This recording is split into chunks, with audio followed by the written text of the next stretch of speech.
If you're going to do it, do it.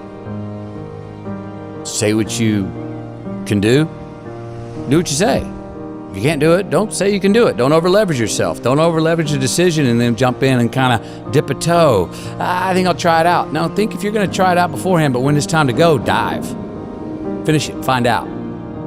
Come out the other side.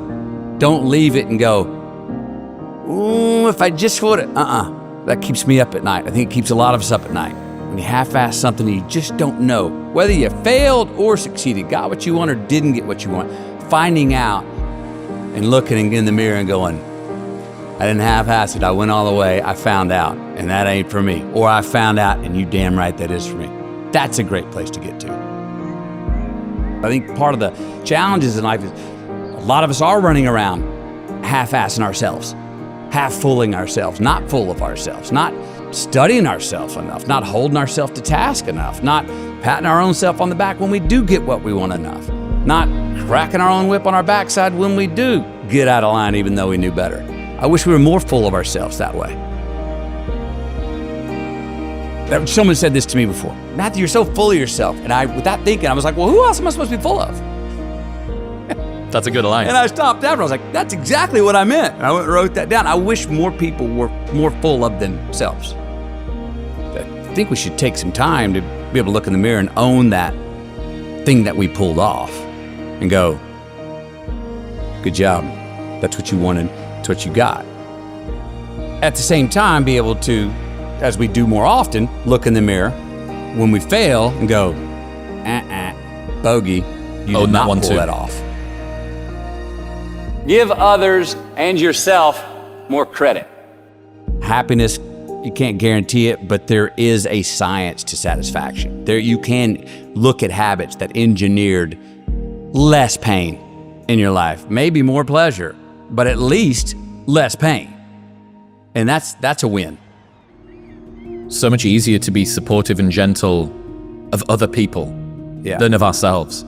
You will happily bestow this sort of gentle, reassuring pat on the shoulder when somebody succeeds or falls short when they tried their best. Yet, given the fact that you tried your best, you give yourself a kick on the way out of the door and a harsh word to follow you. Yep, because I got myself in the pickle. Because things didn't go how I wanted it to go or how I believed it could go.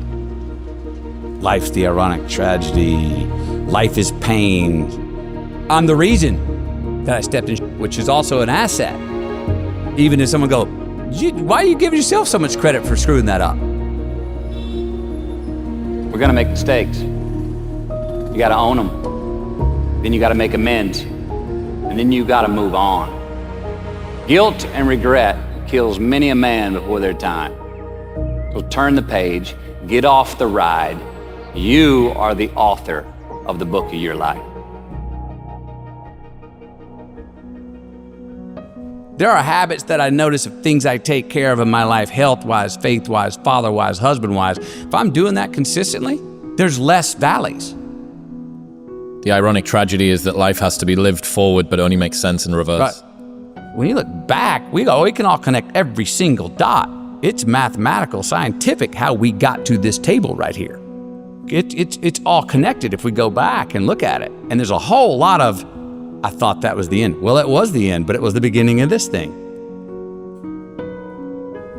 What you're leaning into is that mystery going forward, right? That ironic tragedy, that you have something to push off well, I don't know what I do want, but I do know I don't want that. You have leverage. Yes. It's there.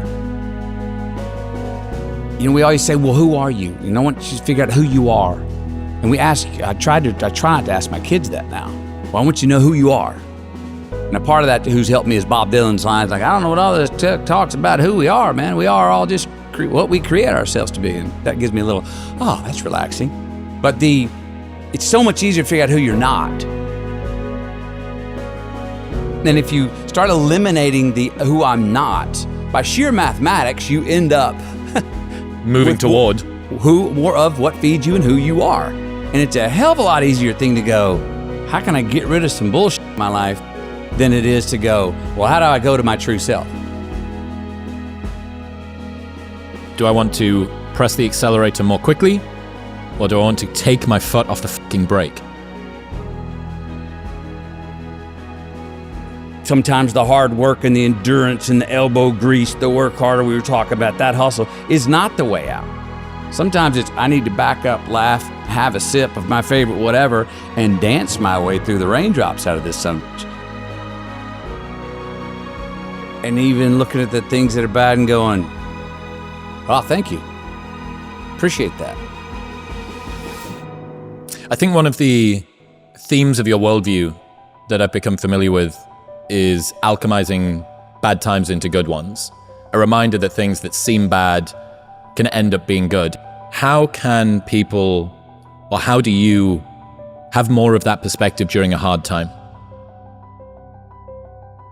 I probably start off intellectualizing something that I know I probably should believe in but don't believe in it, and convince myself, even to an extent to trick myself, that, to sit here and go, well, you just tell yourself, this too shall pass. Okay, great. Well, what the hell's that mean? Even if it's true. In the moment, you're like, what are you fucking talking about, man? I'm in the debit section. I'm in a warning section. This sucks. I think that how much I'm conscious of it or not, my undeniable optimism and faith that this isn't all it is. And if it is, oh, so what? That's okay. Well, then really, so what? You know what I mean? What's the big deal? It minimizes. I seem to have a tendency not to make a bigger deal out of things that other people make a bigger deal of. Dramas. I don't like to create false drama. When it comes and it's hard, I am affected. I get the blues. I get sad. I get mad. I'm a shit to be around. I can't get to sleep. I got demons in my own head trying to work the riddle out. Why did this happen? That's the other thing that's tough for me is I think that any bad thing that happens to me, my initial reaction is, well, what'd you do wrong to lead to this? Heard a quote recently that said, every man knows reflection and introspection when he's at his lowest. Bad times, you can't do anything other than wallow in retrospective assessment. Yeah. But one of my favorite things I've learned from you is when things are going well, given that that's presumably what you want to have more of, maybe worth deconstructing that. Yes. Can I try and bottle some science here to why things are going well? And I did find consistencies. You were appreciating more. You were pointing out beautiful things and not taking them for granted. And so I found a list of things. I'm like, and when I get off track, I try to remind myself, you've been slacking on some of those. I've definitely found consistencies, and I think we all have them if we just notate them along the way, that they're not by accident.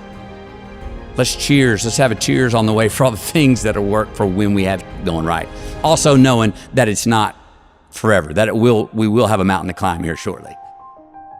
What's my best advice I need to give myself right now is listen to my own damn advice.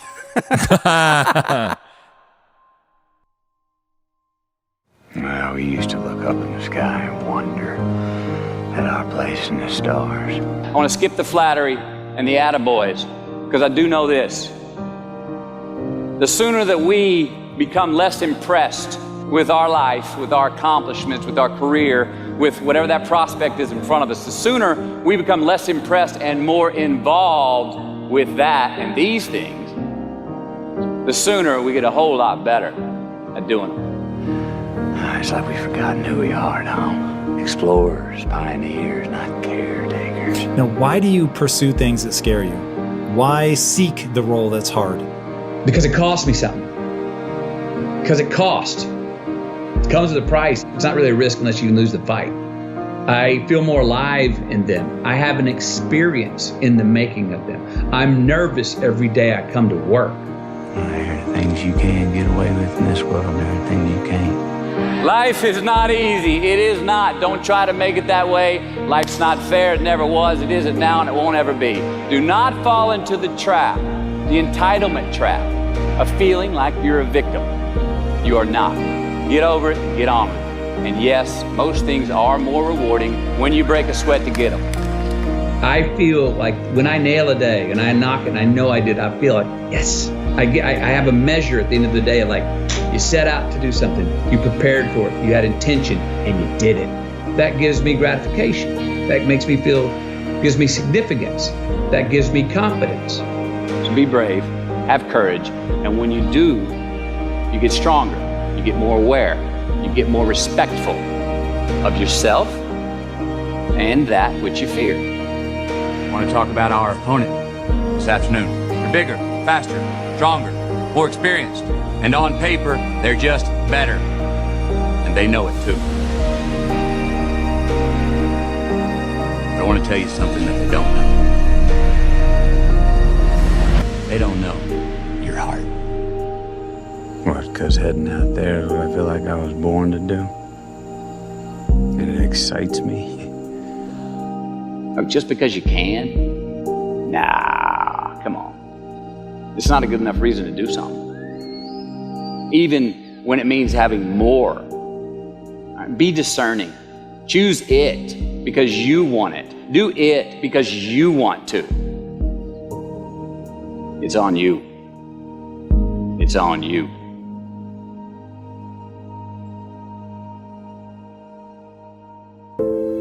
We remember the stuff we earn, the stuff we experience, more than what the teacher tells us or what someone gives us for free. We just do. We broke a proverbial sweat on it, whether it was mental or physical or whatever. We built it. We understand. We felt how we got it, how we achieved it, how we got what we wanted. Those stick with us. Whether we forget them intellectually, they were written in our lineage, and they build resilience, and they build a healthy, true optimism going forward to know that, oh no, I've worked for something before and achieved it. Delayed gratification. Oh, there are choices I can make today for myself that will pay me back later in life. And I've got friends, and trust me, I've done it myself, that lose a job and then get another but won't take it because it's less salary than maybe the one they had before.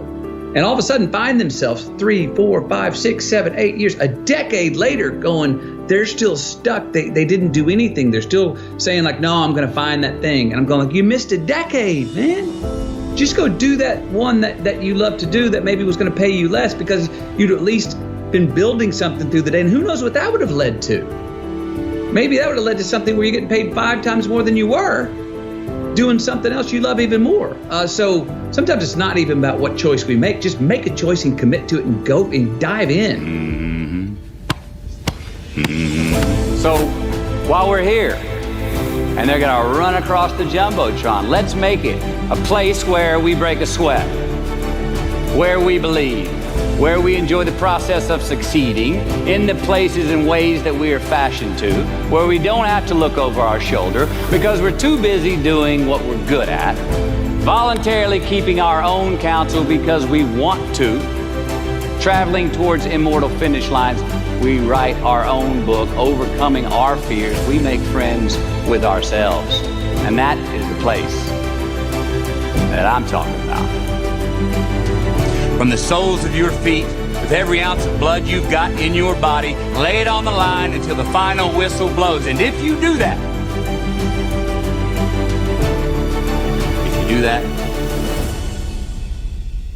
we cannot lose. So turn the page, get off the ride. You are the author of the book of your life. Knowing who we are is hard. It's hard. So give yourself a break. Eliminate who you are not first, and you're going to find yourself where you need to be. And the Oscar goes to Matthew McConaughey. I had a very important person in my life come to me and say, who's your hero? And I said, I don't know, I got to think about that. Give me a couple of weeks. I come back 2 weeks later. This person comes up and says, who's your hero? I said, I thought about it. You know who it is? I said, it's me in 10 years. So I turned 25 10 years later. That same person comes to me and goes, so are you a hero? And I was like, not even close. No. She said, why? I said, because my hero is me at 35. So you see, every day, every week, every month, and every year of my life, my hero is always 10 years away. I'm never going to be my hero. I'm not going to attain that. I know I'm not. And that's just fine with me because that keeps me with somebody to keep on chasing. So to any of us, whatever those things are, whatever it is we look up to, whatever it is we look forward to, and whoever it is we're chasing, to that I say amen. To that I say, all right. To that I say, just keep living, huh? Thank you. Nobody has ever choked? I have. You know what I'm talking about, fumbling at the goal line, stuck your foot in your mouth once you got to the microphone, had a brain freeze on the exam that you were totally prepared for, forgot the punchline to a joke in front of 4,000 graduating students at the University of Houston commencement. Or maybe you've had that feeling of, oh my God, life just cannot get any better than this moment. And ask yourself, do I deserve this? Now what happens when we get that feeling? Tense up. We have this sort of outer body experience where we are literally seeing ourselves in the third person. And we realize that the moment just got bigger than us. You ever felt that way? I have. And it's because we have created a fictitious ceiling, a roof to our expectations of ourselves. A limit where we think it's all too good to be true. But it's not. And it's not our right to say or believe it is. We shouldn't create these restrictions on ourselves. A blue ribbon, a statue, a score, a great idea, the love of our life, a euphoric bliss. Who are we to think that we don't deserve or haven't earned these gifts when we get them? It's not our right. But if we stay in process, all right, within ourselves, in the joy of the doing, we will never choke at the finish line. Why? Because we aren't thinking of the finish line. Because we're not looking at the clock. We're not watching ourselves on the Jumbotron performing the very act that we're in the middle of. No, we're in process. The approach is the destination, and we are never finished. Bo Jackson, what did he do? He used to run over the goal line, through the end zone, and up the tunnel. The greatest snipers and marksmen in the world, they don't aim at the target. They aim on the other side of the target. We do our best when our destinations are beyond the measurement, when our reach continually exceeds our grasp, and when we have immortal finish lines. And when we do this, the race is never over. The journey has no port. The adventure never ends because we are always on the way. So do this, and let somebody else come up and tap you on the shoulder and say, hey, you scored. Let them run up and tap you on the shoulder and say, man, you won. Let them come tell you, you can go home now. Let them say, I love you too. Let them say, thank you. Take the lid off the man-made roofs that we put above ourselves and always play like an underdog. Here we go.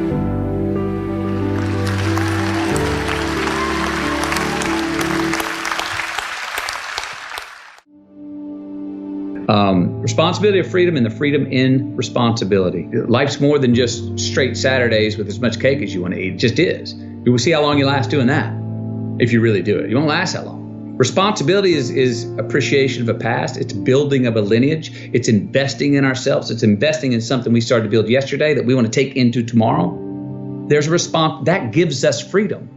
So to actually have true freedom, we have to be more responsible for certain things, for ourselves, who we are. Constantly investigating and interrogating our better selves to say, I'm going to be a little bit better at this tomorrow, knowing that we never land. We never. There's no ta-da moment, and that is one thing I think we all got to watch because we all are so result oriented. But there's no ta-da moment. We're always chasing yet, and if we can get comfortable and understand and laugh at and be ready to work hard at the fact that we're all just achieving our way to the unachievable. And that's as good as it gets. And that's pretty damn awesome. Thank you. Good luck. Just keep living.